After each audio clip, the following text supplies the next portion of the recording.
Hello everyone and welcome to another NFL team preview video for the 2020 season. Today we're talking about the Denver Broncos as we continue on through the AFC West, so let's begin. Alright, so the Denver Broncos weren't very competitive last year, and a lot of that had to do to their anemic offense that finished 28th overall in the league.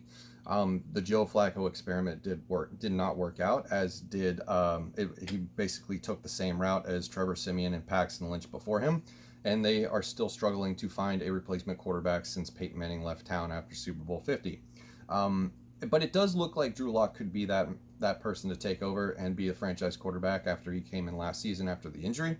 And there's a lot of hope, I think, around this young offense that it could actually compete with the other high-powered offenses that are going to be in this division. So it's an arms race in the AFC West, and the Broncos are playing catch-up, but I think they're doing pretty nicely.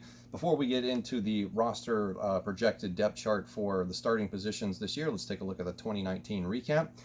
2019, they went 7-9 overall. The offense ranked 28th overall in the league. They were 28th in passing, 20th in rushing. The defense was much better. They ranked 12th overall in the league. They were 11th against the pass, 16th against the run.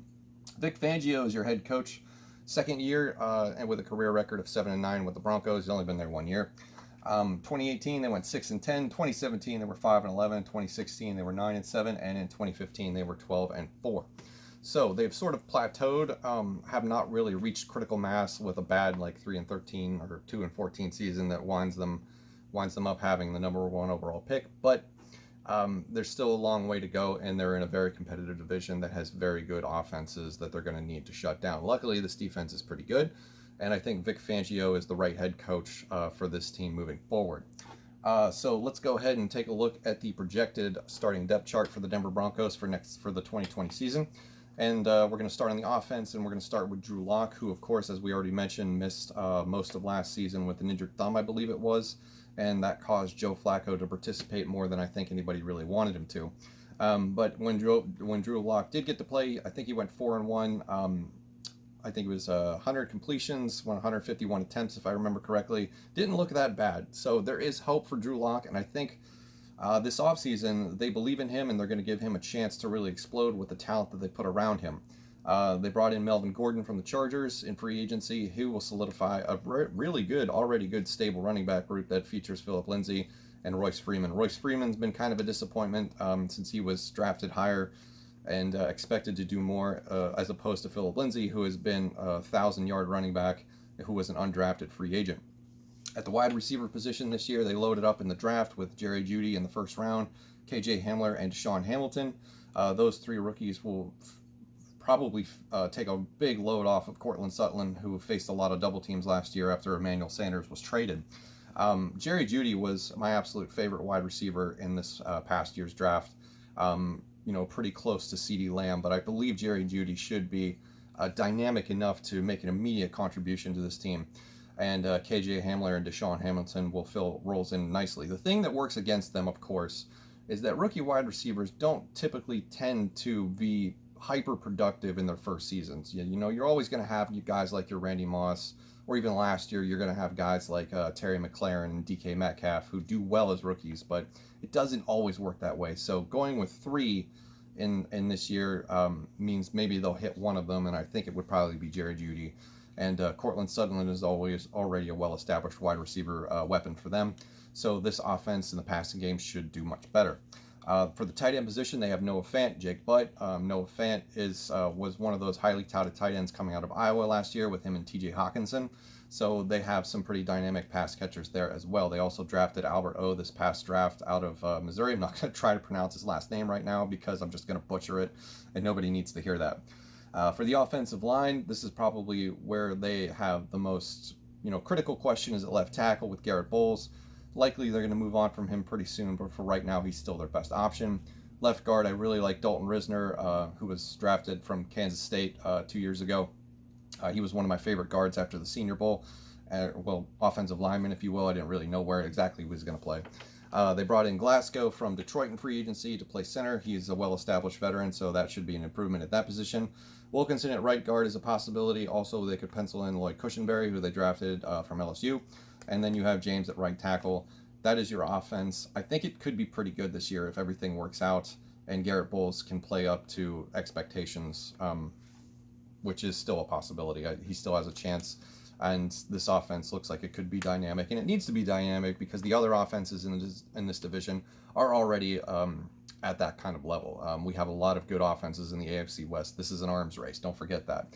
For the defense, that should be just as good as it was last year, minus Chris Harris Jr., who has moved on to another team, and they brought in some faces to help alleviate that situation. So they have a good safety tandem with Simmons and Kareem Jackson. AJ Abuye and Bryce Callahan as your corners. For the front seven, of course, you always got to talk about Bradley Chubb and Von Miller, who are a big pass rushing threat duo. And then for the other linebackers, Todd Davis and Johnson. For your defensive line, you have Shelby Harris, Mike Purcell, and Jarrell Casey. This is a good front seven, and with a good front seven, you can get pressure interceptions, coverage sacks. So this should be a really good defense. And as I said before, I believe Vic Fangio is the right head coach for this team because of what he was able to do with that defense in Chicago 2 years ago.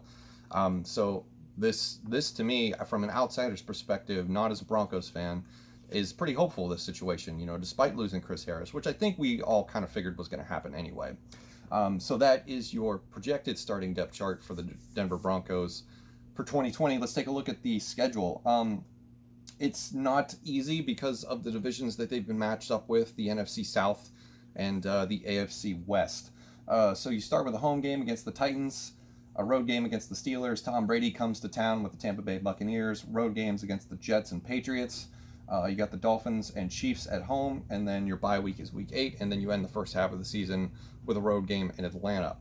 For the second half, road game against the Raiders, Chargers at home, Saints at home, Chiefs on the road, Panthers on the road, Bills at home, Chargers on the road, and Raiders at home. So you've got some pretty good competition in that schedule. The Titans, the Saints, the Falcons, the Patriots, the Chiefs, of course, you're going to get twice every year. The Raiders look like they're going to be a pretty good team this season. This is a difficult schedule, so they are going to absolutely need to put up points and play strong defense in order to get to, let's say, a 10-6 record could get them a wild card. The three big storylines that I'm looking at, of course, this year, I've already touched on all of them a little bit, except for the last one. The passing game. You have some pretty young players in this passing game. I really do like Courtland Sutton. I think he's going to be a star in this league for years to come. I think Jerry Jeudy has real potential to be Offensive Rookie of the Year if the stars align. KJ Hamler and Deshaun Hamilton are projects, but I think Hamler should be able to utilize his speed to spread the field. Noah Fant needs to step up and do a little bit more than he did last year. And of course, they've got Albert O. The question is going to be the left tackle position. For the second big storyline is where are they going to fit Lloyd Cushenberry into this offensive line after they brought in Glasgow from Detroit. Probably my guess would be right guard to supplant Wilkinson, but we'll have to see where he ends up. And then the last storyline that I'm looking at is just from an off-the-field situation is ownership. There appears to be a power struggle in the Bowen family about how that's going to work out. So it's just something to sort of keep an eye on to see if that maybe causes any distractions. I don't think it will, but it's just something to bring up, and I thought it would be something interesting to plug in to the video. So that is going to do it for this preview of the Denver Broncos for the NFL 2020 season. Let me know what you think in the comments below, and thank you for watching, and I'll see you in the next one.